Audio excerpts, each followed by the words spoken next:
صرف 10 سال کا ایک لڑکا، لیکن ہمت اتنی تھی کہ موت سے بھی کبھی نہیں ڈرا۔ یہ تھا حضرت علی رضی اللہ تعالیٰ عنہ، جنہوں نے سچ کے لیے سب کچھ قربان کر دیا۔ جب سب پیچھے ہٹ گئے، ایک شخص اکیلا کھڑا رہا، اور یہ تھا حضرت علی رضی اللہ تعالیٰ عنہ کی بہادری۔ میں علم کا شہر ہوں، اور حضرت علی رضی اللہ تعالیٰ عنہ اس کا دروازہ۔ ایک ایسا انسان جو بچپن سے سچ کے ساتھ کھڑا ہو، اور ہر جنگ میں سب سے آگے ہو، جو علم میں سب سے بلند ہو، اور جسے رسول اللہ صلی اللہ علیہ وآلہ وسلم خود علم کا دروازہ کہے، تو کون ہو سکتا ہے یہ شخص؟ کیا راستہ اس بہادری میں، کیا حقیقت اس قربانی کے پیچھے، اور کیوں آج بھی تاریخ اسلام پر رک جاتی ہے؟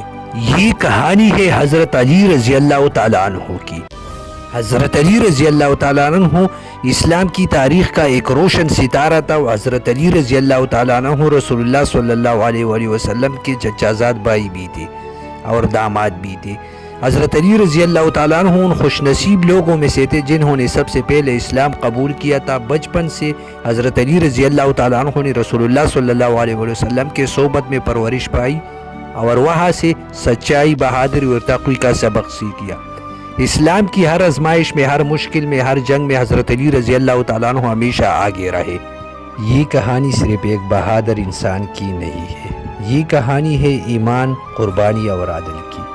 مکہ ایک ایسا شہر ہے جہاں شرک اور ظلم عام تھا۔ رسول اللہ صلی اللہ علیہ وآلہ وسلم نے جب اللہ تعالیٰ کا پیغام لے کر اٹھے تو مخالفت شروع ہو گئی۔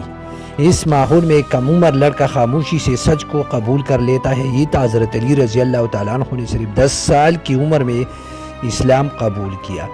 یہ کوئی عام بات نہیں تھا، یہ ایک ایسا وقت تھا جب اسلام قبول کرنا جان کو خطرے میں ڈالنے کے برابر تھا، لیکن حضرت علی رضی اللہ تعالیٰ عنہ نے کسی کے خوف کے بغیر اسلام کو قبول کیا۔ پھر علماء آئے جب رسول اللہ صلی اللہ علیہ وآلہ وسلم کو ہجرت کرنے کا حکم ملا، لیکن کفاروں نے رات کے اندھیرے میں ایک خطرناک منصوبہ بنا دیا رسول اللہ صلی اللہ علیہ وآلہ وسلم کو شہید کرنے کا۔ لیکن اس رات ایک نوجوان نے اپنے جان کو خطرے میں ڈال کر رسول اللہ صلی اللہ علیہ وآلہ وسلم کے بستر پر سو گئے۔ یہ حضرت علی رضی اللہ تعالیٰ عنہ تھا۔ یہ ایک بہادری صرف نہیں تھی، یہ مکمل یقین تھا اللہ پر۔ مدینہ اسلام کو اب ایک نئی طاقت مل رہی تھی، لیکن دشمن بھی خاموش نہیں تھے۔ جنگیں شروع ہو گئی، بدر، احد، خندق۔ ہر میدان میں حضرت علی رضی اللہ تعالیٰ عنہ کا نام نمایاں تھا۔ جنگ بدر میں آپ نے کئی بڑے سرداروں کو شکست دے دی۔ جنگ احد میں جب بہت سے لوگ پیچھے ہٹ گئے، حضرت علی رضی اللہ تعالیٰ عنہ رسول اللہ صلی اللہ علیہ وسلم کے ساتھ کھڑے رہے۔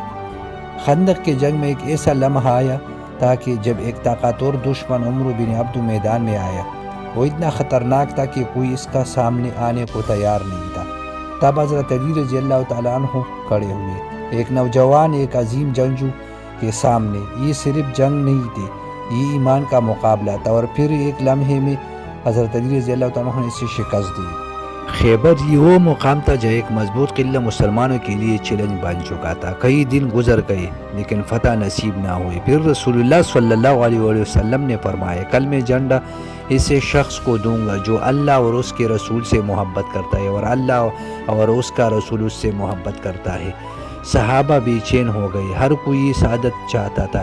اگلے دن رسول اللہ صلی اللہ علیہ وسلم نے حضرت علی رضی اللہ تعالیٰ عنہ کو بلایا، حالانکہ اس وقت حضرت علی رضی اللہ تعالیٰ عنہ کے آنکھوں میں تکلیف تھی۔ رسول اللہ صلی اللہ علیہ وسلم نے دعا کی اور آنکھیں ٹھیک ہو گئے۔ پھر جھنڈا آپ کے ہاتھوں میں دے گیا، ایک اشارہ تھا کہ اب وقت بدلنے والا ہے۔ حضرت علی رضی اللہ تعالیٰ عنہ خیبر کی طرف بڑھتے رہے۔ فضا میں خاموشی، دلوں میں بے چینی، ہر طرف نظریں اس طرف لگتی ہے۔ پھر اچانک جنگ شروع ہو جاتی ہے۔ حضرت علی رضی اللہ تعالیٰ عنہ دشمن کے سامنے ڈٹ جاتا ہے، شدید مقابلہ، تیز ضربی، اور پھر وہ لمحہ آتا ہے جب حضرت علی رضی اللہ تعالیٰ عنہ قلعے کے دروازے تک پہنچ جاتا ہے۔ کہا جاتا ہے کہ آپ نے اپنے طاقت سے قلعے کا دروازہ اکھاڑ دیا تھا۔ یہ صرف جسمانی طاقت نہیں تھی، ایمان کا طاقت تھا، اور خیبر قلعہ فتح ہو گیا۔ یہ عظیم فتح حضرت علی رضی اللہ تعالیٰ عنہ کی موجودگی میں ہو گیا تھا۔